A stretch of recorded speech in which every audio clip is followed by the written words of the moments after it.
বন্ধুরা, আজকের গল্প মেয়ের ভালোবাসা। জানো টুনি, আমার আজকে কত খুশি লাগছে।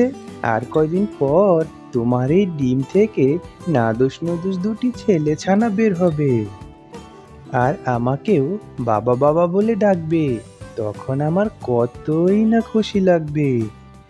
হ্যাঁ গো টুনা, আমিও তো এই ডিম দুটো পেয়ে ভীষণ খুশি হয়েছি।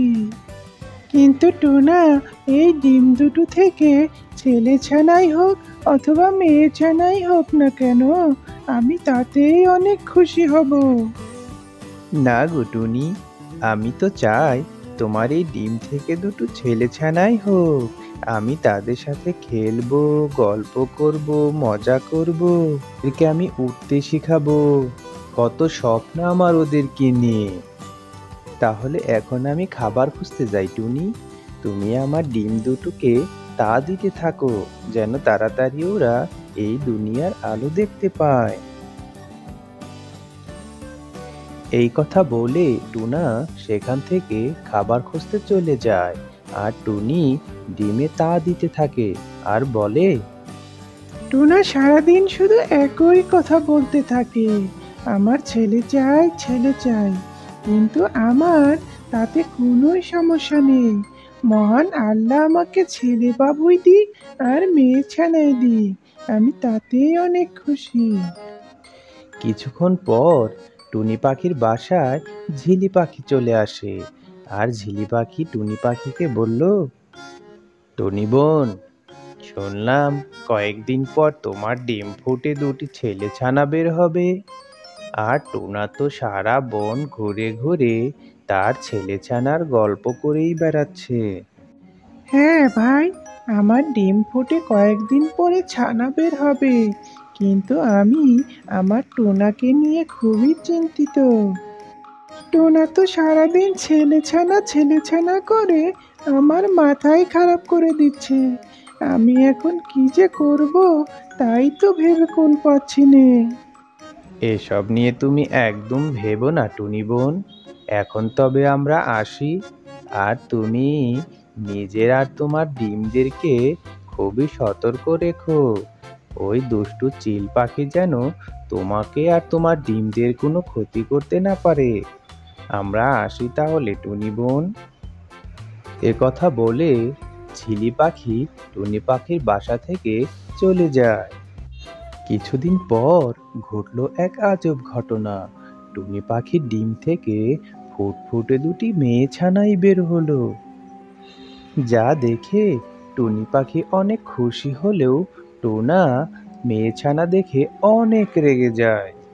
এ কি টুনি, আমি কত আশা করেছিলাম যে দুটো ছেলে ছানা হবে, আর এখন তো দেখছি দুইটি মেয়ে ছানা হয়ে রয়েছে। মেয়ে ছানা আমার একদমই পছন্দ নয়। আর যদি ছেলে ছানা হতো তাহলে আমার সংসারের হালটাও ধরতো। মেয়েরা তো মেয়েই, এই মেয়েদের দিয়ে আমি কি করব বলো তো। ওহ, আমার মাথাটা সত্যি এরা নষ্ট করে দিবে। এই যে টুনা, তুমি কি বলছো বলো তো? তুমি বাবা হয়ে মেয়ে ছানাদের নিয়ে এভাবে কথা বলতে পারলে? দয়া করে মেয়ে ছানাদের নিয়ে ঝগড়া করা বন্ধ করো এবার। আমার অনেক ক্ষুধা লেগেছে। দয়া করে যাও, আমার জন্য দানা খুঁজে নিয়ে এসো। যাচ্ছি টুনি, কিন্তু শোনো, তোমার মেয়ে ছানাদের বলে দিও ওরা যেন আমাকে কখনোই বাবা বলে না ডাকে। যদি আমাকে বাবা বলে ডাকে তাহলে কিন্তু আমি ওদের অনেক মারবো। এসব কথা বলে টুনা বাসা থেকে বের হয়ে যায় খাবার সংগ্রহ করার জন্য। আর টুনি টোনার কথা শুনে ভীষণ মন খারাপ করে। এত কিছুর পরেও টুনি তার ছানাদের দূরে সরিয়ে দেয় না, বরঞ্চ সে মা হয়ে তার ছানাদের আরো ভালোবাসতে থাকে। আর এভাবেই কেটে যায় বেশ কিছুদিন। আর টুনির ছানারা এখন অনেক সুন্দর করে কথা বলতে শিখে গেছে। বাবা বাবা, আমাদের দুই বোনের এখন বাইরে ঘুরতে যেতে অনেক মন চায় বাবা। তুমি আমাদের দুই বোনকে একটু বাইরে ঘুরতে নিয়ে যাবে বাবা? এই তোদের এত বড় সাহস আমাকে বাবা বলে ডাকলি? এই টুনি, তুমি তোমার ছানাদের বলে দাওনি যে আমাকে যেন তারা কখনোই বাবা বলে না ডাকে? শোন টুনি, প্রথমবার বাবা বলে ডেকেছে বলে আমি তোর মেয়ে ছানাদের মাফ করে দিলাম, কিন্তু এরপর যদি কখনো আমাকে বাবা বলে ডাকে তাহলে কিন্তু অবস্থা খুবই খারাপ করে দিব বলে দিলাম। আমি কিন্তু তোদের তিনজনকেই এই বাসা থেকে বের করে দিব। এই বলে টুনা বাসা থেকে বের হয়ে যায়।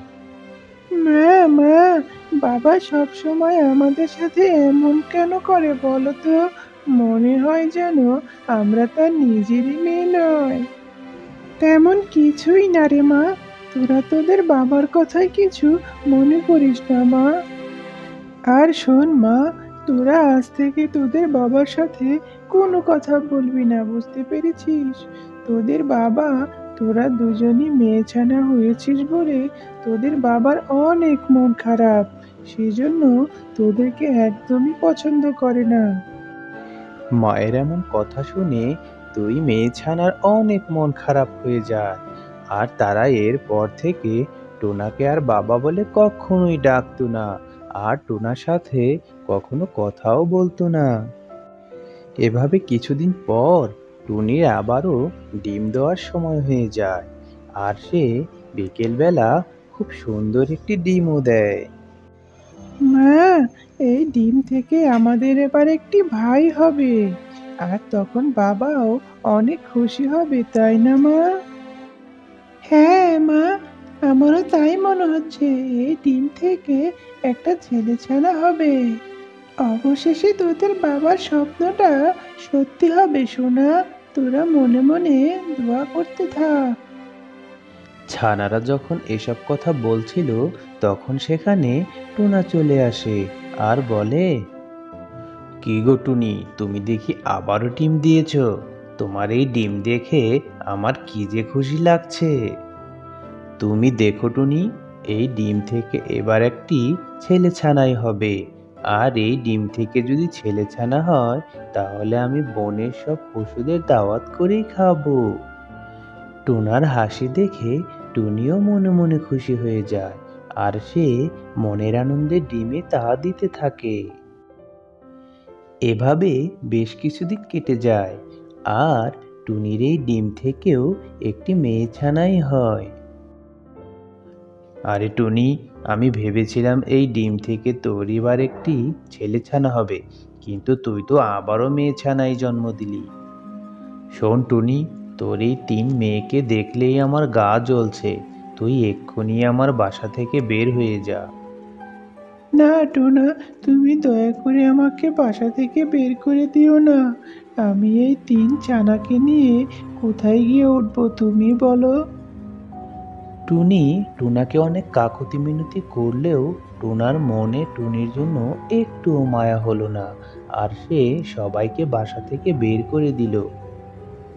অভাগা টুনি তার তিন মেয়ে ছানাকে নিয়ে জঙ্গলের অপর প্রান্তে চলে যায়, আর একটি গাছে ছোট একটি বাসাও বানিয়ে নেয়।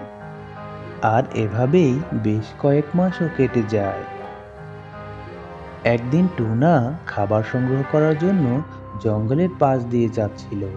হঠাৎ একটি গাছ থেকে একটি ডাল ভেঙে টুনার মাথায় গিয়ে পড়ল, আর টুনা ভীষণ আঘাত পেল আর মাটিতেও পড়ে গেল। আর সে সাহায্যের জন্য কাকতি মিনতি করে জোরে জোরে চিৎকার করতে থাকে। টুনা যেখানে আঘাত পেয়ে পড়েছিল তার পাশেই তার সেই অবহেলিত তিন কন্যা খেলা করছিল। বাবার চিৎকার শুনে তারা সেখানে আসলো, আর তারা তার বাবাকে চিনতে পেরে তাড়াতাড়ি জড়িবুটি এনে তার বাবাকে তাড়াতাড়ি সুস্থ করে তুলল। আর কিছুক্ষণ পর টুনিও সেখানে এসে উপস্থিত হলো আর বলল, আমার লক্ষ্মী মেয়েরা, তোমরা তোমাদের হিংস্র বাবাকে চিকিৎসা করে সুস্থ করে তুলেছ। এখন চলো, এই অহংকারী হিংসুটে বাবার কাছে তোমাদের থাকার কোনো দরকার নেই। আমরা সবাই বাসায় ফিরে যাই। না না, তোমরা দয়া করে কেউ আমাকে ছেড়ে চলে যেও না। আসলে আমি আমার ভুল বুঝতে পেরেছি। আজ আমার মেয়েরাই আমার জীবন বাঁচিয়েছে। তোমরা সবাই চলো, আমরা আগের মতো সুখে শান্তিতে দিন পার করি।